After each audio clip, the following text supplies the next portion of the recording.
Dan, there's a book down here that says How to Win Friends and Influence People. Is one of your supporters give you that tonight, or? Okay.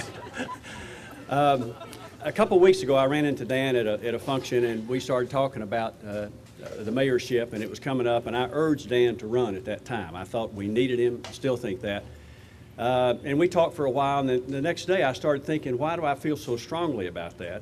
Having lived here all my life, and as an adult witnessed a number of mayors, worked under and with a number of mayors. And it came down to quality of life. And I think since Dan's been the mayor of our community for almost 8 years, that our quality of life has improved measurably. And improved in ways that people think of normally, which are things like a wonderful trail system that's getting close to being complete. Our parks and recreation facilities are tremendous. Our streets have been able to be, many of them overlaid and in great shape.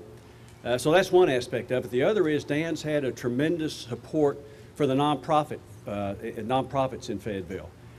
Those folks need our help daily, whatever the nonprofit is, whether it's Peace at Home or Seven Hills or any number of them, Habitat, and he's been very supportive of all the efforts of those. And the third thing, which I wasn't so sure was going to happen when Dan got elected, is the business community. And I think that for any community like Fayetteville to sustain that quality of life, there's got to be a good economic foundation for it.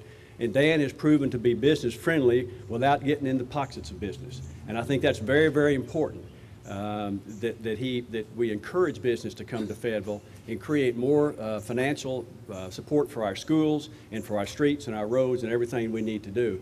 And he has proven to be that way.